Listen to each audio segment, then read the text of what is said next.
الحمد للہ رب العالمین والصلاة والسلام علی اشرف الانبیاء والمرسلین اما بعد فاعوذ باللہ من الشیطان الرجیم بسم اللہ الرحمن الرحیم وَإِذِ ابْتَلَىٰ إِبْرَاهِيمَ رَبُّهُ بِكَلِمَاتٍ فَأَتَمَّهُنَّ قَالَ إِنِّي جَاعِلُكَ لِلنَّاسِ إِمَامًا قال ومن ذريتي قال لا ينال عهد الظالمين صدق الله العظيم. قال الله تبارك وتعالى في الكلام المجيد في شان حبيبه إن الله وملائكته يصلون على النبي يا أيها الذين آمنوا صلوا عليه وسلموا تسليما. اللهم صل على سيدنا ومولانا محمد معدن الجود والكرم مع آله وأصحابه وبارك وسلم. الصلاة والسلام عليك يا سيدي يا رسول الله، الصلاة والسلام عليك يا سيدي يا حبيب الله، وعلى آلك وأصحابك يا سيدي يا نبي الله.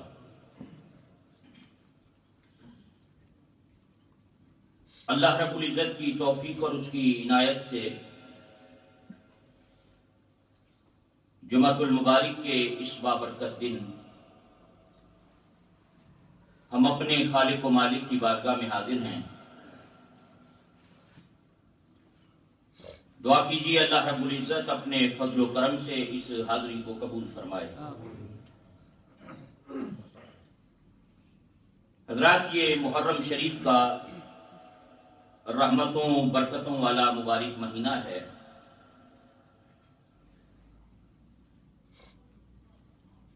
اور اس ماہ مبارک میں چشم فلک نے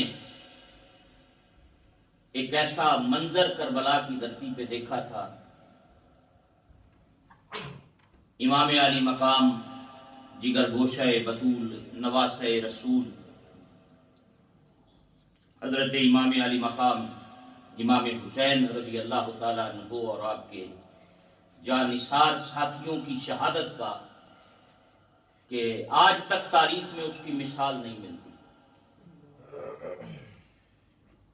اور جب یہ محرم شریف کا مہینہ آتا ہے تو وہ کربلا کا واقعہ ذہنوں میں پھر سے تازہ ہو جاتا ہے.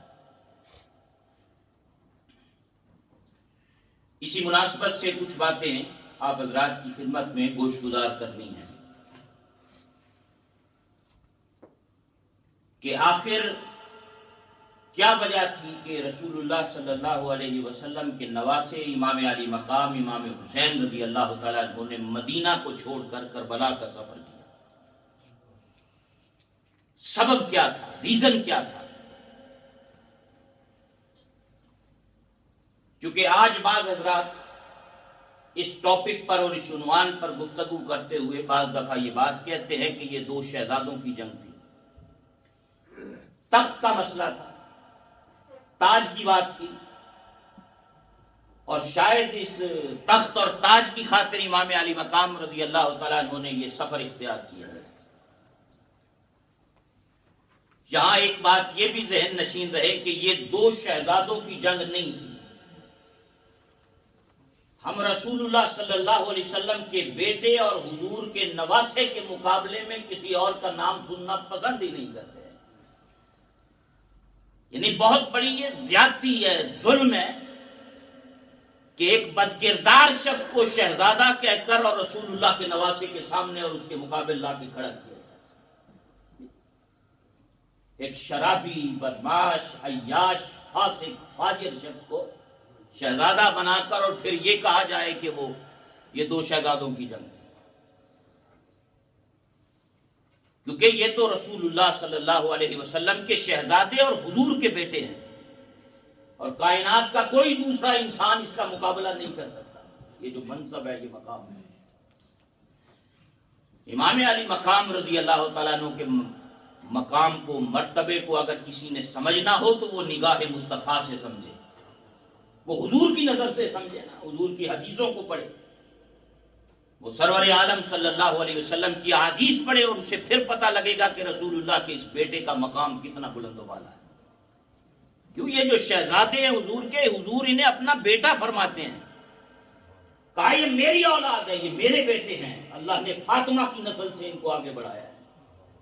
کتنی محبت پیار ہے، یہ ایک الگ عنوان ہے، ٹاپک ہے، اس پر گفتگو ہو تو کبھی احادیث رسول صلی اللہ علیہ وسلم کے حوالے سے آپ امام علی مقام اور حسنین کریمین کے جو فضائل ہیں، جو مناقب ہیں، جو ان کا مقام مرتبہ ہے، اس کو آپ سمجھیں تو پھر پتہ چلتا ہے کہ رسول اللہ کے شہزادوں کا مقام اور مرتبہ کتنا بلند ہے۔ یہ سفر کیوں کیا، اس پر کچھ باتیں آپ حضرات کی خدمت میں عرض کرنی ہے۔ میں نے ابھی سورہ البقرہ کی 124ویں آیہ کریمہ تلاوت کرنے کا شرف حاصل کیا۔ اس میں اللہ رب العزت نے جلیل القدر پیغمبر اپنے خلیل حضرت سیدنا ابراہیم علیہ السلام کا ذکر کیا، ان کی بات آئی۔ وَإِذِ ابْتَلَىٰ إِبْرَاهِيمَ رَبُّهُ بِكَلِمَاتٍ فَأَتَمَّهُنَّ، کہ جب اللہ نے ابراہیم کو آزمایا کچھ باتوں سے اور وہ ان باتوں پہ پورا اترے، اللہ نے آزمایا ابراہیم علیہ السلام کو، وہ پورا اترے۔ اور وہ باتیں کیا تھیں؟ مفسرین کہتے ہیں وہ آگ میں ڈالا جانا تھا، نمرود کی آگ میں پھینکا جانا تھا، اپنے 10-12 سال کے بچے کی قربانی دینا تھی، وہ شام سے فلسطین سے ہجرت کر کے مکہ میں جا کر بے آب و گیا اور ایک ویران سنسان وادی کے اندر اپنی بیوی اور بچے کو اکیلا خدا کے سہارے پہ چھوڑ آنا تھا۔ یہ بڑی بڑی آزمائشیں تھیں جن سے ابراہیم علیہ السلام گزرے۔ کہا ہم نے آزمایا ابراہیم کو، فَأَتَمَّهُنَّ، پھر وہ ہماری آزمائشوں پہ پورا اترا۔ اور جب وہ پورا اترا ہماری آزمائشوں پر، تو پھر اللہ رب العزت نے اس موقع پر ارشاد فرمایا قَالَ إِنِّي جَاعِلُكَ لِلنَّاسِ إِمَامًا، اے ابراہیم آج کے بعد میں ساری انسانیت کا تجھے امام بنا رہا ہوں۔ پورا اترا، اس کا انعام تجھے یہ دے رہا ہوں، تجھے سارے جہان کا، ساری انسانیت کا امام بنا رہا ہوں۔ انی جاعلک للناس اماما، تجھے امام بنا رہا ہوں۔ تو جب یہ اللہ رب العزت نے انعام دیا تو سیدنا ابراہیم علیہ السلام نے فوراً ہی اللہ رب العزت کی بارگاہ میں عرض کی، انہوں نے ساتھ ہی عرض کر قال انی جاعلک للناس اماما کے جواب میں قال ومن ذریتی، تو مجھے امامت کا منصب دے رہا ہے، کیا میری اولاد کو بھی یہ منصب ملے گا؟ میں تیری آزمائشوں پہ پورا اترا اور تو نے کرم نوازی فرمائی، تو میں تیری بارگاہ میں سوال کر رہا ہوں کیا میری اولاد کو بھی یہ منصب ملے گا امامت والا؟ تو اللہ رب العزت نے ارشاد فرمایا قال لا ینال عہد الظالمین، کہ نہیں، ظالموں کو یہ عہد نہیں ملے گا میرا، یہ میرا وعدہ، یہ میرا عہد ظالموں کے لیے نہیں۔ جو تیرے راستے پر ہوگا، تیرے طریقے پر ہوگا، صراط مستقیم پر ہوگا، ابراہیم اس کو یہ منصب ملے گا۔ جو تیرے طریقے سے، راستے سے ہٹ گیا، ظلم کا راستہ اس نے اختیار کیا، وہ امامت کے لائق نہیں ہوگا، وہ قیادت کے لائق نہیں ہوگا، وہ اس منصب کے لائق نہیں ہوگا۔ اب یہ جو آیہ کریمہ کا حصہ ہے نا، لا ینال عہد الظالمین، اس کے تحت مفسرین کرام نے بہت کچھ تفصیل کے ساتھ لکھا ہے۔ امامت کہتے ہیں پیشوائی کو، امامت کا، امام کا لغت کے اندر معنی یہ ہے، ڈکشنری کے اندر معنی امام کا یہ ہے کہ جس کی پیروی کی جائے، جسے فالو کیا جائے، دین کے معاملات میں جس کی رائے لے کر اس پر عمل کیا جائے، اسے امام کہتے ہیں۔ اب جس طرح جو نماز پڑھاتا ہے امام صلاۃ جو ہو، اسے بھی ہم امام کہتے ہیں، کیوں کہ وہ اقتدا کرتا ہے نماز میں، ہم اس کے پیچھے کھڑے ہوتے ہیں، وہ قیادت کرتا ہے، امامت کرتا ہے، ہم اس کی اقتدا کرتے ہیں، اس کے پیچھے وہ لیڈر ہوتا ہے، اس کو فالو کیا جاتا ہے۔ اسی طرح امام کا لفظ ہم بولتے ہیں جو فقہ کے 4 بڑے امام ہیں ان کے لیے، کیونکہ انہوں نے قرآن و حدیث سے مسائل کھول کھول کر ہمارے لیے آسان کر کے ہمیں بتائے کہ زندگی کس طرح گزارنی۔ امام اعظم ابو حنیفہ رضی اللہ تعالیٰ عنہ، امام مالک رضی اللہ تعالیٰ عنہ، امام احمد بن حنبل رضی اللہ تعالیٰ عنہ، امام شافعی رضی اللہ تعالیٰ عنہ، یعنی یہ 4 بڑے فقہ کے امام اس وقت روئے زمین پر جن کی تقلید کی جاتی ہے، جن کو فالو کیا جاتا ہے، جن کے مذہب کے مطابق لوگ عمل کرتے ہیں، اور ان میں سب سے زیادہ برے صغیر پاک و ہند کے اندر سب سے زیادہ اللہ رب العزت نے ہمارے ان علاقوں کے اندر جس شخصیت کو مقام مرتبہ عطا کیا، ہم جنہیں فالو کرتے ہیں، ان کا نام امام اعظم ابو حنیفہ رضی اللہ تعالیٰ تابعی ہیں۔ کئی صحابہ کی زیارت انہوں نے کی ہے، ان سے علم حاصل کیا، حدیث پڑھی، اور الحمدللہ اس خطے کے لوگ ان کو ماننے والے ہیں۔ تو فقہ کے اماموں کو بھی امام کہا جاتا ہے۔ اسی طرح حضرات محترم، کوئی نیک آدمی ہو، عالم دین ہو، شریعت کا علم رکھنے والا ہو، اسے بھی امام کہا جاتا ہے۔ متقی ہو، پرہیزگار ہو، کیونکہ وہ بھی رہنمائی کرتا ہے۔ امام کا معنی ہے جس کی پیروی کی جائے، جس کو فالو کیا جائے۔ ہاں، ہمارے ہاں اور اہل تشیع کے ہاں فرق ہے امامت کا۔ ہم امام کو اس طرح نہیں مانتے جس طرح شیعہ مانتے ہیں، اہل تشیع مانتے ہیں، امامیہ مانتے ہیں۔ ہمارے نزدیک امام کا معنی ہے جس کی اقتداء کی جائے۔ وہ فقہ کے امام بھی ہو سکتے ہیں، وہ نماز کے امام بھی ہیں، وہ صحابہ کرام بھی ہیں، وہ خلفائے راشدین بھی ہیں، وہ اہل بیت اطہار بھی ہیں، ان میں سب لوگ شامل ہیں۔ لیکن شیعہ کا اور ہمارا فرق کیا ہے کہ شیعہ امامت پر اسی طرح ایمان رکھتے ہیں جس طرح نبوت و رسالت پر ایمان رکھنا ضروری ہے۔ ان کے ہاں امامت نبوت و رسالت کی طرح ہے، جس طرح اللہ کسی کو نبی و رسول بناتا ہے، وہ یہ تصور رکھتے ہیں کہ اسی طرح امامت ہے، جبکہ اہل سنت کا یہ تصور نہیں ہے۔ قرآن مجید فرقان حمید نے اس لفظ کو ہدایت کی طرف جو بلانے والے لوگ ہیں ان کے لیے بھی استعمال کیا ہے، اور جو گمراہی کے لیے بلانے والے ہیں ان کے لیے بھی استعمال کیا۔ یعنی یہ جو لفظ امام اور امامت ہے، یہ نیکوں کے لیے بھی استعمال ہوا جو نیکی کی طرف بلانے والے ہیں، اور یہ ان کے لیے بھی قرآن میں استعمال ہوا ہے جنہوں نے گمراہی کی طرف لوگوں کو بلایا ہے، اور اس کی بہت ساری مثالیں موجود ہیں۔ اللہ رب العزت نے ارشاد فرمایا مثال کے طور پہ وَجَعَلْنَا مِنْهُمْ أَئِمَّةً يَهْدُونَ بِأَمْرِنَا۔ یہاں بھی اب یہ امام کا لفظ استعمال آیا، ائمہ کا لفظ اس کے اندر بھی آیا۔ خالق کائنات نے ارشاد فرمایا کہ ہم نے بنی اسرائیل میں سے ایسے امام اور پیشوا بنائے جو ہمارے حکم سے لوگوں کو ہدایت دیتے تھے۔ اب یہاں بھی یہ لفظ ائمہ کا استعمال ہوا بنی اسرائیل کے ان لوگوں کے لیے جنہیں اللہ رب العزت نے یہ ڈیوٹی لگائی تھی کہ وہ مخلوق کو ہدایت کی طرف، نیکی کی طرف بلاتے تھے۔ اور دوسری جگہ قرآن مجید نے ذکر کیا وَجَعَلْنَاهُمْ أَئِمَّةً يَدْعُونَ إِلَى النَّارِ۔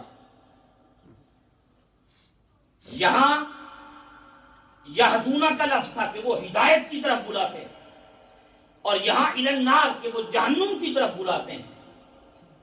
یہاں کیا فرمایا کہ اور ہم نے فرعون اور ان کے ساتھیوں کو جہنم کی طرف بلانے والا امام بنایا۔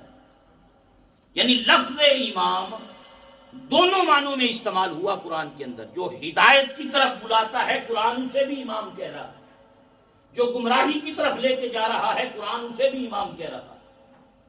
اس کا مطلقاً معنی یہ ہے امام کا کہ جس کی پیروی کی جائے، جس کے بندہ جس کی اقتداء کرتا ہے۔ اسی معنی کے اندر جہاں امام کے لیے یہ لفظ استعمال ہوتا ہے، وہیں یہ اسلامی مملکت کے سربراہ کے لیے اور کسی بڑے کے لیے، پریزیڈنٹ کے لیے، ان کے لیے بھی یہ استعمال ہوتا تھا، ان کے لیے بھی یہ استعمال ہوتا رہا۔ مسلمانوں کی اسٹیٹ کا سربراہ ہو، ہیڈ آف ڈپارٹمنٹ ہو، امور مملکت کو چلانے والا ہو، اسے بھی امیر اور امام کہا جاتا ہے۔ یعنی یہ لفظ سب کے لیے استعمال ہوتا ہے، جی سب کے لیے استعمال ہوتا ہے۔ اللہ اکبر۔ حاکم وقت ہو، کسی ملک کا سربراہ ہو، اس کو امام اس لیے کہا جاتا ہے کہ شریعت کے جائز احکامات کی پابندی عوام الناس پر لازم ہوتی ہے کہ وہ اپنے امیر اور اپنے مملکت کے سربراہ کی جو جائز شریعت کی روشنی میں احکامات ہیں ان کی پابندی کی جائے، اس لیے اسے بھی کہا جاتا ہے۔ اسی آیہ کریمہ کے تحت مفسرین کرام نے بہت سی باتیں لکھی ہیں کہ جو شخص اس منصب پر فائز ہونے والا اس کے اندر کون سی کوالٹیز ہونی چاہیے. دیکھیں نا، جو شخص رسول اللہ صلی اللہ علیہ وسلم کے مصلی پہ کھڑے ہو کے نماز پڑھاتا ہے اس کی بھی تو کچھ خصوصیات اور کچھ کوالٹیز ہوتی ہیں نا، جس کی بنیاد پر ہم کسی کو امام مقرر کرتے ہیں. ہر ایرے گہرے کا ہاتھ پکڑ کے مصلی پہ نہیں کھڑا کیا جاتا. وہ شرائط کنڈیشنز دیکھی جاتی ہیں کہ جو رسول اللہ کے اس ممبر پہ اور حضور کریم علیہ السلام کے اس مصلی پہ کھڑا ہوگا اس کے اندر یہ چیزیں موجود ہونی چاہیے، تب وہ اہل ہے کہ وہ اس جگہ پر آ کے کھڑا ہو.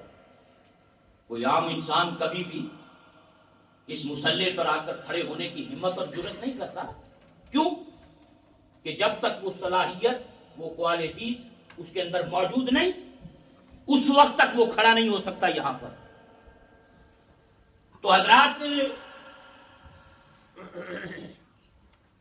اسلام جہاں نماز کے مسائل آپ کو بتاتا ہے، حج کے مسئلے آپ کو سکھاتا ہے، زکوٰۃ کے مسئلے آپ کو بتاتا ہے، وہیں اسلام اس بات کی بھی تعلیم دیتا ہے کہ تمہاری مصلی پہ کھڑے ہونے والا امام کیسا ہونا چاہیے، تمہاری مسجد کے ممبر پہ بیٹھنے والا خطیب کیسا ہونا چاہیے، اور تمہارے عدالت کے اندر بیٹھنے والا جج کیسا ہونا چاہیے، اور تمہاری صدارت کی کرسی پر ملک کی بیٹھنے والا تمہارا صدر اور پرائم منسٹر کیسا ہونا چاہیے. یعنی یہ ساری تعلیم اسلام جو ہے وہ ہمیں دیتا ہے. اسلام فقط نماز، روزے، حج، زکوٰۃ کے مسئلے نہیں بیان کرتا. اسلام یہ تعلیم دیتا ہے کہ تمہارے ان سارے معاملات کے اندر رہنمائی کرنے والے شخص کے اندر کون کون سی خصوصیات ہونی چاہیے.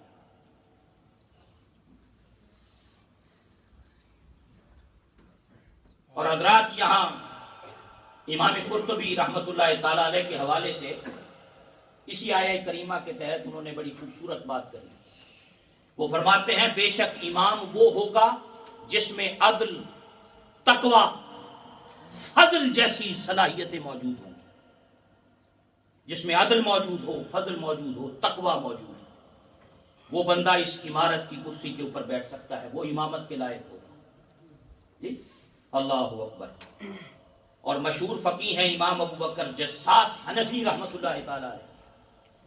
وہ کہتے ہیں نہ کوئی ظالم خلیفہ ہو سکتا ہے، نہ کوئی ظالم نبی ہو سکتا ہے، نہ کوئی ظالم نبی کا خلیفہ ہو سکتا ہے. کوئی ظالم اس منصب کے لائق نہیں ہے. کسی ظالم کو اس منصب کے اوپر فائز نہیں کیا جا سکتا، وہ اس لائق نہیں ہے. عدل و انصاف، فضل و احسان، تقوی و طہارت، یہ کوالٹیز اس کے اندر موجود ہونی چاہیے، تب وہ بندہ اس پر فائز ہونا چاہیے. اور آپ دیکھیں کہ رسول اللہ صلی اللہ علیہ وسلم نے اپنے صحابہ کی جو جماعت تیار کی تھی اور بعد میں خلفائے راشدین کی صورت میں جو خلافت راشدہ کا نظام ہمیں نظر آتا ہے، کاش اس کو پڑھ کے آپ دیکھیں کہ کیسے لوگ تھے جو حضور کریم صلی اللہ علیہ وسلم نے جن کی تربیت فرمائی، جنہیں تیار کیا اور پھر انہیں اس عمارت کے منصب پہ سرکار نے فائز کیا ہے. اور وہ جو نظام ہے خلافت کا حضرات، اس جیسی برکات دنیا نے پھر آج تک دوبارہ نہیں دیکھی. وہ عدل و انصاف آج تک دوبارہ نظر نہیں آیا. وہ ایسے خلفاء اور ایسے امیر مسلمانوں کے آج تک پھر تاریخ کے اندر ہمیں نظر نہیں آئے. جو کوالٹیز، جو چیزیں سیدنا صدیق اکبر، سیدنا عمر فاروق، سیدنا عثمان غنی اور سیدنا حیدر کرار کے اندر نظر آتی ہیں، اس ٹائم کے اندر نظر آتی ہیں. حضرت سیدنا امیر المومنین عمر فاروق رضی اللہ تعالیٰ عنہ، آپ کے حوالے سے آپ ان کی تاریخ پڑھ کے دیکھیں کہ خود اس منصب پہ فائز ہونے والا وہ مسلمانوں کا امیر خود کس کردار کا حامل تھا، اس کی زندگی کیسی تھی. 22 لاکھ مربع میل کا حاکم ہے سیدنا عمر فاروق. 22 لاکھ مربع میل پہ حکومت تھی سیدنا عمر فاروق کی. مدینہ تو رسول میں بیٹھ کر خلیفۃ المسلمین اور رسول اللہ کا جو غلام تھا اور حضور کا تربیت یافتہ، جس کے سینے پہ براہ راست انوار رسالت برسا کرتے تھے. آپ اندازہ فرمائیں کہ کیسی زندگی تھی، کیسا نمونہ تھا. سال کے اندر بیت المال سے تمام مسلمانوں کو 2 جوڑے کپڑے کے ملتے تھے، ایک سردیوں کے لیے ایک گرمیوں کے لیے. جو قریش کا ایک عام بندہ 2 کپڑوں کے جوڑے سال میں لیتا تھا، وہی 2 کپڑے 22 لاکھ مربع میل کا حاکم استعمال کرتا تھا. وہی 2 کپڑوں کے جوڑے. بیت المال سے جتنا وظیفہ، جتنا خرچہ ایک عام بندے کو ملتا تھا، وہی خرچہ عمر فاروق کا تھا. جس کچے مکان میں 22 لاکھ مربع میل کا حاکم خلیفہ بننے سے پہلے رہتا تھا، 22 لاکھ مربع میل کی خلافت کا منصب سنبھالنے کے بعد بھی عمر فاروق اسی مکان میں رہا. گورنر مصر عمرو بن عاص رضی اللہ تعالیٰ عنہ نے مصر میں مکان خریدا سیدنا عمر فاروق کے لیے، اور خط لکھا عمر فاروق کو، کہا حضور آپ کے لیے ایک مکان لے لیا ہے یہاں مصر کے اندر. فرمایا مدینے میں رہنے والے کا مکان مصر میں کیسے ہو سکتا ہے؟ میں مدینے کا رہنے والا، میرا مکان مصر میں. اور آج مسلم امت کے حکمرانوں کی عیاشیاں دیکھو، ان کا لیونگ سٹائل دیکھو، ان کے بینک بیلنس دیکھو. لوٹ لوٹ کر غریب ملکوں کو، دنیا کے ہر ملک کے اندر محلات بنا رکھے ہیں، اور یہ دعوے کرتے ہیں کہ ہم رسول اللہ کی امتی ہیں اور حضور کے غلام ہیں. ان کی عیاشیاں دیکھو، جن کے صدقے اللہ نے انہیں عزتیں عطا کی ہیں، جس دین کی برکت کے نتیجے میں خدا نے انہیں مال و دولت عطا کیا ہے. آج ان کی بھی عیاشیاں دیکھو. کہا مدینے میں رہنے والے کا مکان. اللہ اکبر. اور پھر آپ دیکھیں بیت المال مسلمانوں کی امانت تھی، اور سیدنا عمر فاروق رضی اللہ تعالیٰ عنہ ایک ایک پائی کا خیال کرتے تھے کہ یہ امانت ہے، اور خلافت اسی بات کا نام ہے کہ کہاں سے لیا اور کہاں خرچ کیا. خدا کی بارگاہ میں جب جواب دینا پڑے تو پھر بندے کے لیے آسان ہو بتانا کہ میں نے یہاں سے لیا تھا اور یہاں تیری مخلوق پہ خرچ کر دیا. کھا دیا. حضرت احنف بن قیس ساتھ تھے. اللہ اکبر. عراق کا ایک وفد آیا، دیکھا 22 لاکھ مربع میل کا حاکم ایک بیمار اونٹ کو تیل کی مالش کر رہا ہے. بیت المال کا اونٹ تھا، اسے مالش کر رہے ہیں، تیل لگا رہے ہیں. احنف بن قیس ساتھ تھے. فرمایا بلایا احنف بن قیس کو. عراق سے وفد آیا ملنے کے لیے، ڈیلیگیشن آیا کہ ہم مسلمانوں کے خلیفہ سے ملنے جاتے ہیں، اس سے کچھ باتیں ڈسکس کرنی ہے. ملنے آیا، دیکھا تیل لگا رہے ہیں اونٹ کو.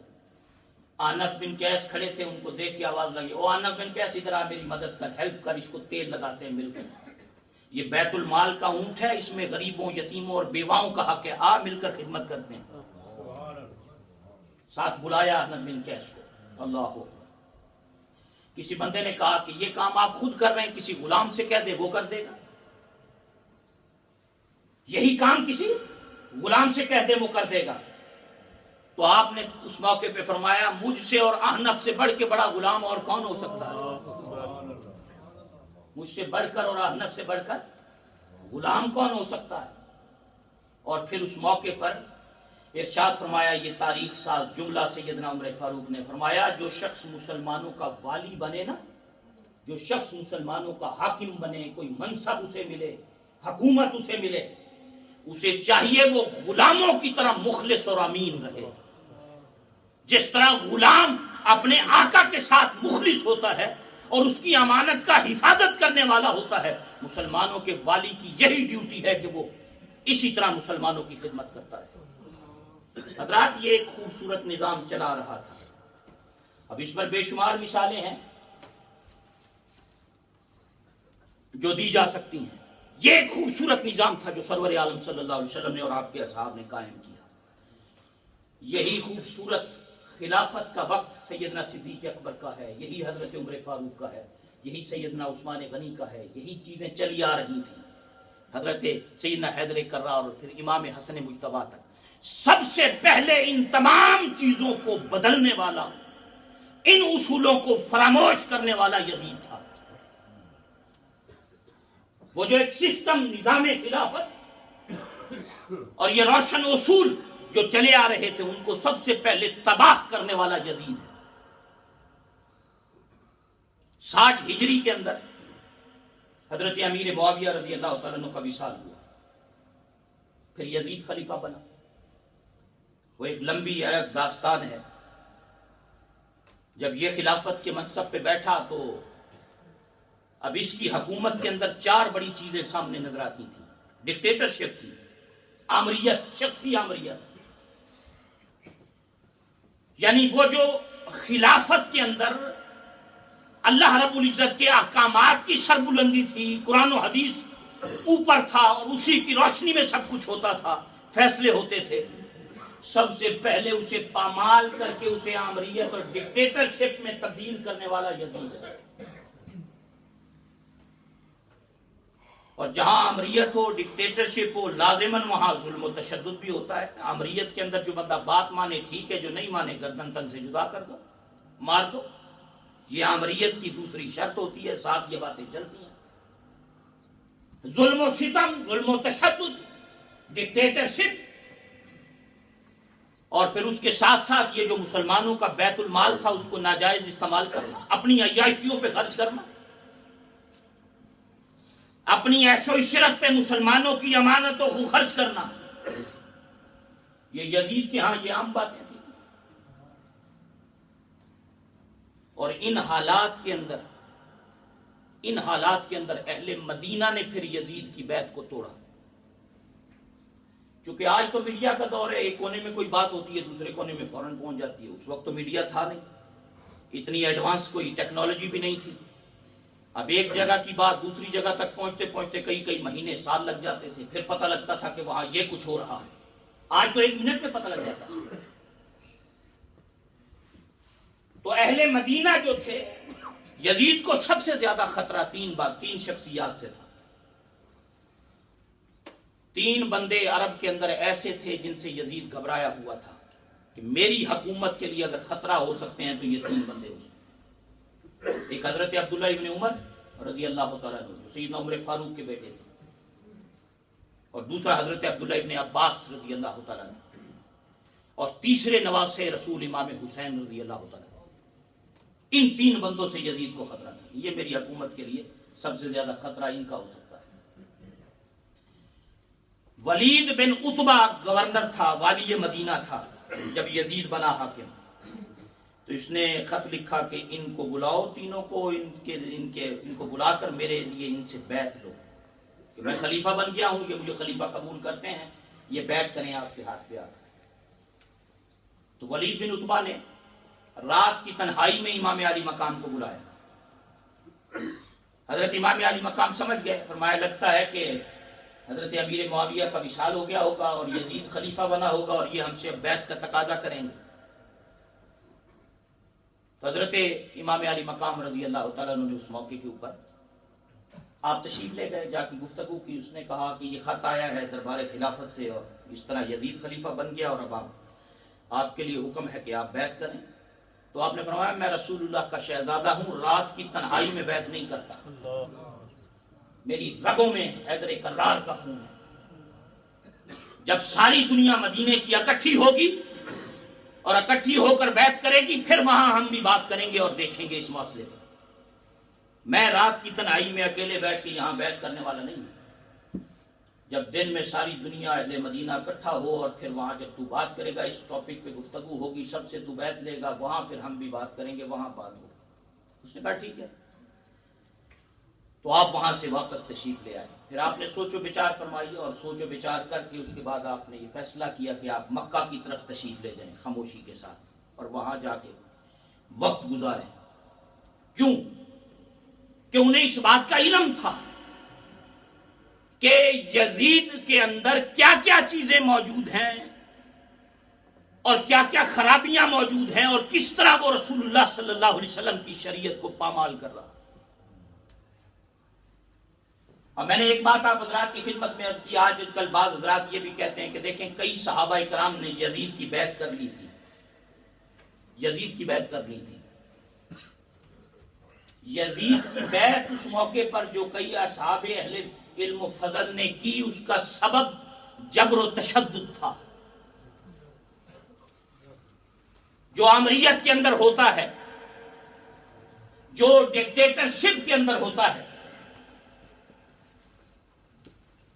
کہ اگر بات ماننی ہے تو مانو، اگر نہیں ماننی تو پھر گردن تن سے جدا کر دو. یعنی اس قدر خوف اور ہراس کے حالات کے اندر لوگ خاموش تھے. لیکن ایک بات پیش نظر رہے کہ رسول کریم علیہ السلام کے جتنے بھی صحابہ موجود تھے اس ٹائم کے اندر روئے زمین کے اوپر، ان میں سے سب اس بات پر متفق تھے کہ یزید جیسا فاسق و فاجر شخص اور کوئی نہیں. یزید کے فسق و فجور پر سب کا اجماع اور اتفاق ہے. یعنی اس نے اپنی جو حرکتیں کی، جو اس کے اندر چیزیں موجود تھیں، اس پر سب نے اتفاق کیا ہے. شرابی تھا، بندروں کے ناچ دیکھنے، ریچھ لڑانے، کتے لڑانے، ساری رات ڈانس ہونا، نمازیں قضا ہونی، شراب کے نشے میں دھت رہنا، یعنی یہ ساری باتیں اس کے اندر موجود تھیں اور یہ ساری چیزیں اس کے اندر موجود تھیں، اور اس پر سب کا اتفاق ہے، کسی کا کوئی انکار نہیں ہے. یعنی کوئی ایک بندہ بھی ایسا تاریخ میں نہیں ملتا جو یہ کہتا ہو کہ یزید بڑا متقی پرہیزگار تھا. تاریخ کی کسی ایک کتاب کے اندر بھی کوئی ایک ریفرنس ایسا نہیں ملتا پوری تاریخ اسلام کے اندر کہ کسی نے کہا ہو کہ یزید بڑا متقی تھا، پرہیزگار تھا، نیک تھا، اچھا تھا. کسی ایک بندے نے بھی اس کی تعریف میں ایک جملہ تک نہیں کہا، بلکہ ہر شخص نے کہا کہ وہ بد کردار تھا، شرابی تھا، زانی تھا، بدماش تھا، عیاش تھا، مسلمانوں کے بیت المال کا ناجائز استعمال کرنے والا. یہ حالات تھے جب امام علی مقام رضی اللہ تعالیٰ عنہ وہاں سے نکلے، اور جب مکہ میں پہنچے تو پھر اہل مکہ نے ان کو وہاں خطوط آئے بہت. 28 رجب کو آپ وہاں سے چلے، 28 رجب کو وہاں سے چلے، پھر مکہ تشریف لے آئے.